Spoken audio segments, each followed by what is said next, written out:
Welcome everyone to stock zone. और आज हम लोग करने वाले हैं एचडीएफसी बैंक का 15 मिनट टाइम फ्रेम पे एनालिसिस। तो चलिए स्टार्ट करते हैं। लास्ट दिन आप देख सकते हैं यहाँ पे 30 जुलाई को आप देख सकते हैं मार्केट जो क्लोज हुआ है 1425 पे क्लोज हुआ है। और उस दिन भी मार्केट साइडवेज ही था।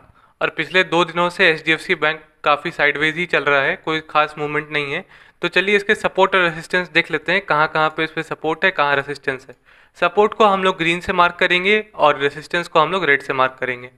ठीक है, तो चलिए स्टार्ट करते हैं। तो चलिए सबसे पहले हम लोग देख लेते हैं इसके सपोर्ट्स कहाँ कहाँ पे है।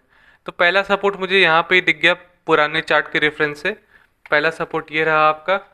यहाँ पे मार्केट आपका देखिए, यहाँ पे डोजी कैंडल भी बना चुका है, 2-3 डोजी कैंडल लगातार बना रहा है।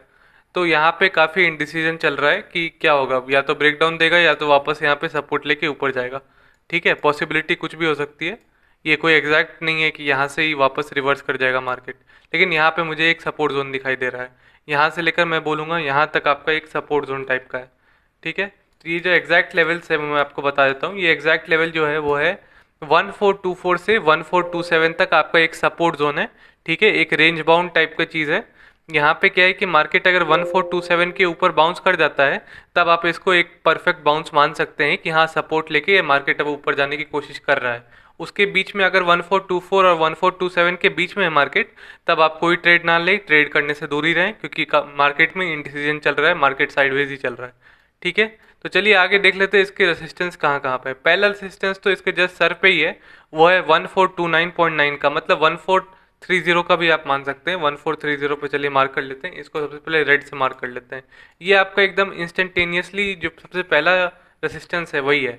ठीक है, ये आपका सबसे पहला रेसिस्टेंस है। अगर मार्केट मान लीजिए कल ये बाउंस करता है, कल पॉजिटिव खुलता है, गैप अप ओपनिंग हो जाती है, या कुछ भी इन जनरल पॉजिटिव सिग्नल रहता है और आपके सेटअप के हिसाब से आपको बाय का सिग्नल मिलता है, तो आप सबसे पहला लेवल जो आपको सबसे पहले देखना है वो देखना है 1430 का। अगर 1430 ब्रेक होता है तभी जाके आपको बाय की साइड जाना है, नहीं तो आपको बाय की साइड नहीं जाना है। ठीक है, क्योंकि यहाँ पे आपका अच्छा खासा रेसिस्टेंस है। पहले ये आपका एक सपोर्ट की तरह एक्ट कर रहा था, और मार्केट जब यहाँ से क्रैश किया है तब देख सकते हैं बहुत हाई वॉल्यूम के साथ यहाँ पे नीचे क्रैश किया है। इसका मतलब ये लेवल जो है 1430 का, उसको काफ़ी रिस्पेक्ट किया है मार्केट ने। तो आप यहाँ ये लेवल पे हमेशा ध्यान रखें, 1430 जब ब्रेक हो जाए तभी आप बाई की तरफ जाएं, नहीं तो ना जाएं। तो सबसे पहले आप देख लेते हैं कि नीचे के सपोर्ट लेवल्स क्या क्या पे हैं। और नीचे सपोर्ट लेवल आपका पहला मुझे सपोर्ट लेवल दिखाई दे रहा है, वो दिखाई दे रहा है 1415 का। 1415 को चलिए मार्क कर लेते हैं, इसको ग्रीन से मार्क कर लेते हैं। ये पहला मुझे सपोर्ट दिखाई दे रहा है, और ये नीचे का जो लोअर एंड है वो 1412 का है। जैसा कि मैं पहले भी वीडियोस में बता चुका हूँ कि सपोर्ट हमेशा आपका जोन होता है, रेसिस्टेंस हमेशा जोन होता है, कभी भी एग्जैक्ट एक लाइन नहीं होता, एक जोन होता है हमेशा। ठीक है, तो ये जोन आपका नीचे का सपोर्ट जोन है। मान लीजिए कल मार्केट नेगेटिव होता है और मार्केट नीचे जाता है, नीचे खुलता है, गैप डाउन ओपनिंग होती है, या कुछ भी होता है, इन जनरल नेगेटिव सेंटीमेंट रहता है मार्केट में, तो आपको वेट करना है 1415 और 1412 के लेवल को ब्रेक करने का। उसके बाद आप अपने जो भी सेटअप है, आप जो भी इंडिकेटर यूज़ करते हो, कुछ भी प्राइस एक्शन यूज़ करते हो, जो भी आप कुछ भी यूज़ करते हो, तो आपको ये लेवल का वेट करना है ब्रेक होने का। अगर 1412 का लेवल या 1415 का लेवल आपको पहले अच्छे वॉल्यूम के साथ ब्रेक करता है और आपका सेटअप के हिसाब से आपको सेल सिग्नल रहता है, तभी आप सेल की साइड जाएं। तो सबसे पहले मैं आपको बाय बाय साइड की सबसे पहले आपको दिखा देता हूँ क्या क्या आपका टारगेट है, क्या रहता है। तो सबसे पहले मैं आपको पहले ही बता चुका हूँ कि 1430 ब्रेक होने के बाद ही आपको बाई की साइड जाना है। तो चलिए इसके टारगेट देख लेते हैं। पहला टारगेट जो मुझे तुरंत दिखाई दे रहा है वो मुझे दिखाई दे रहा है यहाँ पे 1438 का। 1438 को चलिए मार्क कर लेते हैं, इसको ब्लैक से मार्क कर लेते हैं क्योंकि एक टारगेट है। ये टारगेट आपका एक रेसिस्टेंस की तरह भी एक्ट करेगा। ठीक है, लेकिन आपको यहाँ तक का ही ट्रेड लेना है, तो इसलिए मैं ब्लैक ब्लैक से मार्क कर दिया मैंने। तो मैं वापस से आपको रिपीट कर देता हूँ। 1430 का लेवल ब्रेक करने के बाद आप अपने सेटअप के हिसाब से, सेटअप में बाय सिग्नल है तब आप बाय करें, और आपका पहला टारगेट होना चाहिए वो होना चाहिए 1438 का। 1438 का आपका पहला टारगेट होना चाहिए।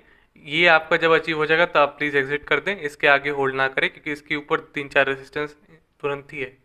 तो 1438 का आप सबसे पहला टारगेट आप ले लें, उसके बाद फिर बाय ट्रेड को एग्जिट कर दें।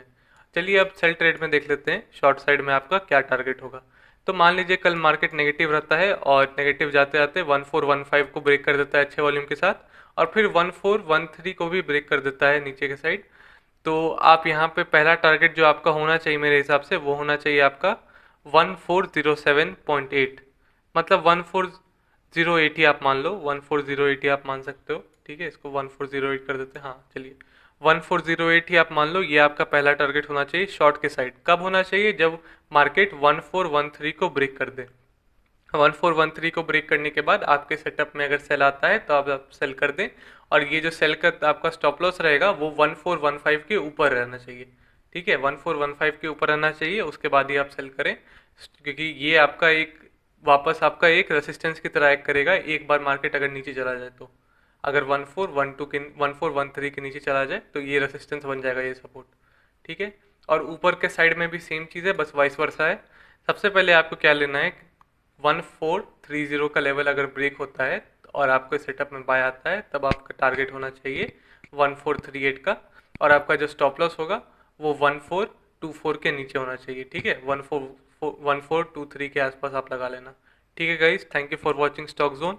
अगर आपको वीडियो अच्छा लगे तो लाइक करें, चैनल को सब्सक्राइब करें, और आपको किसी भी स्टॉक की एनालिसिस चाहिए तो उसके बारे में कमेंट करें। Thank you guys for watching.